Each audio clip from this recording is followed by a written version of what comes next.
প্রাচীনকালে অসুর রাজা হিরণ্যকশিপুর ভাই হিরণ্যাক্ষকে বরাহ অবতার বিষ্ণু বধ করেছিলেন। সেই থেকে বিষ্ণুর প্রতি তার তীব্র বিদ্বেষ জন্মায়।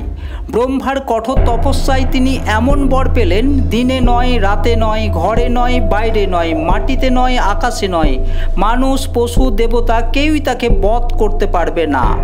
বর পেয়ে তিনি হয়ে ওঠেন অত্যাচারী, কিন্তু তার ছেলে প্রহ্লাদ ছিলেন অটল বিষ্ণু ভক্ত। একদিন হিরণ্যকশিপু জিজ্ঞাসা করলেন, তোমার বিষ্ণু কোথায়? প্রহ্লাদ বললেন, যেখানে খুঁজবেন সেখানেই পাবেন।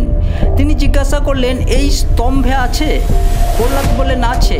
রাগে তিনি স্তম্ভ ভেঙে ফেললেন, আর সেখান থেকেই উদ্ভব হলো এক অবতার নৃসিংহ, অর্ধ মানব অর্ধ সিংহ।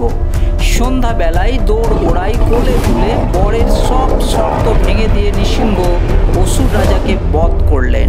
কমেন্টে অবশ্যই লিখবেন হরে কৃষ্ণ। ধন্যবাদ।